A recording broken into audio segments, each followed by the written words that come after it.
Despicable Me 4. I was really not excited about this movie. If you didn't know, I reviewed all the movies, and I don't really enjoy these movies. I don't really like Illumination movies. I did actually surprisingly really enjoy the first movie, and I say that as someone who had not seen that movie in a long time before reviewing it. And, I thought, okay, well, maybe I'll enjoy the other ones more than I expected. And no, they were all pretty bad.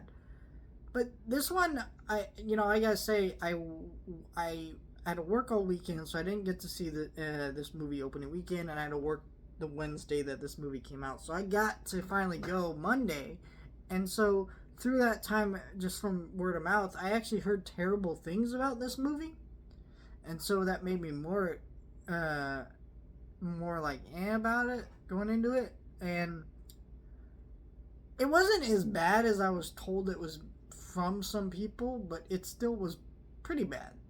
And I think the main thing about these movies that I just don't understand at this point is these are spy movies.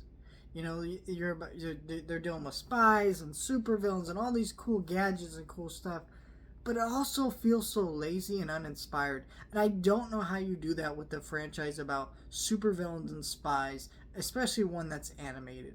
And it's just ridiculous how fucking lazy these movies are. There are so many little plot holes in this movie that just like what like in the opening scene of this movie. I guess spoilers for this movie, by the way. Not like plot ruining spoilers, but like because there isn't a plot to this movie. But I know some people will get pissed off if you say anything spoilery. Like at the beginning of this movie, Groot jumps into action to fight this villain played by Will Ferrell, and he shoots him with like a goo gun, and you're just in there like, or whatever kind of gun it is, and you're like, why isn't he using the freeze ray? Just little things like this that are just like, what? And it just shows that how little some of the scenes were just scripted out, and just no one cared. Like, what are we doing? And there really is no plot to this movie because basically the main plot of this movie is you got this villain that played by Will Ferrell, terribly by the way. I like Will Ferrell as an actor. He's pretty good, and he's he can be funny in some of his other voice acting roles like Megamind, Lego Movie. But here he's awful.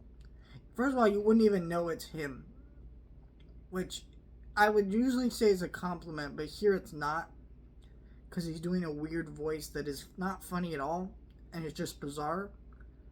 And then he's playing this character, right?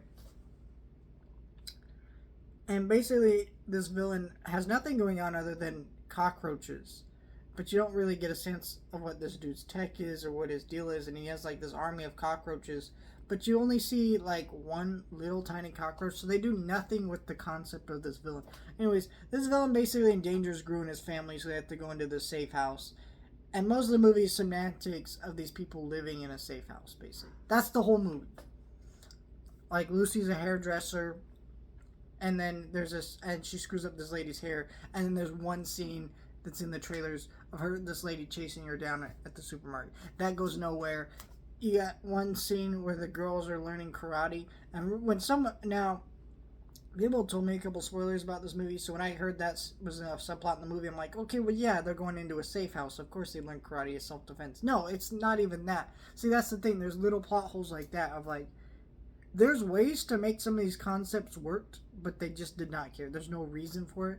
You got Joey King, whose character actually I thought had a really good design, and she was a fun character, but the problem was she had no business being in this movie. Like, she didn't really offer anything into the movie. There's just no point to any of the things here. It's just jokes for the sake of jokes. And I know comedy is subjective, right? But I didn't laugh at all during this movie, not even chuckle.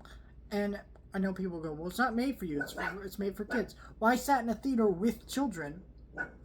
It's not like a packed theater, but there was a decent amount of them. None of them laughed. None of them were chuckling, right? So if you're telling me, oh, well, it's not made for you, well, the people who it is made for weren't laughing. And I really am just sick of like the excuse of like, well, it's not made for you, it's made for kids. But yeah, but there's good kids movies. Are you really telling me after just getting Inside Out 2 like literally 2 weeks before this, that we can't make better kids movies than this. Fuck that. No. I know these movies get a lot of pass from people that are gonna make $1 billion. There's people who like them. I get that. But that doesn't excuse how shitty these movies are, and I will continue to call that out every time I see one of these movies until they improve or just they stop making them, which they never will. So here we are. I'll be 80 years old complaining about freaking Minions movies. I don't freaking know, but it's just bad, and I really don't waste your time with it. Really, if your kids are like, I gotta see it, and it's like, I don't know, do something to make sure they don't see it, or just watch it on at home. At least don't.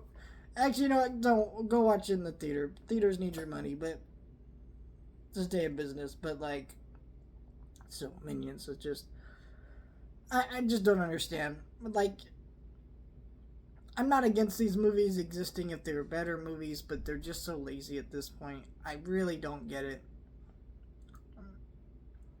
Like, everything in this movie was like a marketing stunt too, where you get like the mega minions in the movie, and like they had no point. They didn't do anything, and they had